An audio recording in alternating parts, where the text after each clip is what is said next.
Also breaking tonight, hundreds of protesters gathering to speak out against the use of Camp Blanding as an immigration detention facility. And we want to show you where Camp Blanding is. You probably heard of it. Don't know exactly where it is. Well, it is there in Stark, right near that big circular lake.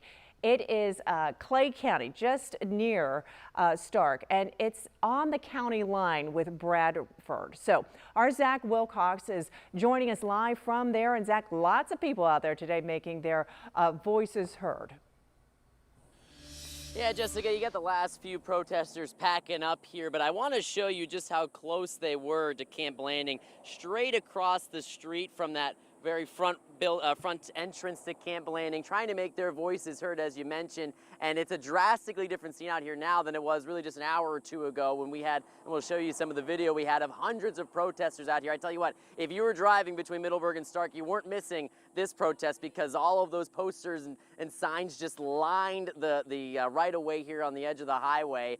I talked with one of the organizers who was glad to see so many people out here. They had 15 speakers. He had some Jacksonville-based groups like JIRA, the Immigrant Right Alliance, and you also had the Jacksonville Community Action Committee, and then also some groups out of Gainesville that were here. And I asked him, you know, with this big turnout, in a perfect world, what would be the outcome of having this protest today? For the majority of this country, not only wakes up and becomes aware, but also feels incentivized to take action and feels inspired enough to take action and to be able to actually shape the world that we live in and to make it one where all of us are neighbors and all of us take care of one another.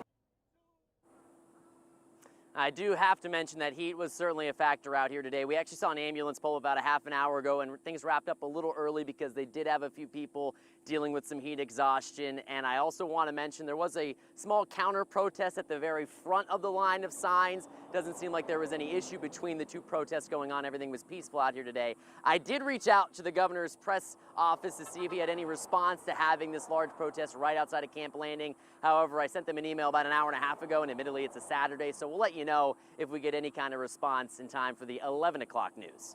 In Stark, Zach Wilcox, First Coast News, on your side. All right, Zach, thank you. Meanwhile, Governor Ron DeSantis said earlier this week the Camp Blanding immigration detention facility will be put on hold until Alligator Alcatraz fills up. As that fills, once there's a demand, then we would be able to go for Camp Blanding. But what I don't want to do is set up Blanding if, you know, one is 60% full and then the other's 40%. I'd rather just channel everyone to Alligator since it's easier. And DeSantis said Alligator Alcatraz can hold between 3,000 and 4,000 migrants. The governor also said the state is still considering how many people could be detained at Camp Blanding, but by using the existing infrastructure, the number of migrants could be less than 1,000. We will continue to follow this story throughout the evening. Find the latest information on this article on firstcoastnews.com.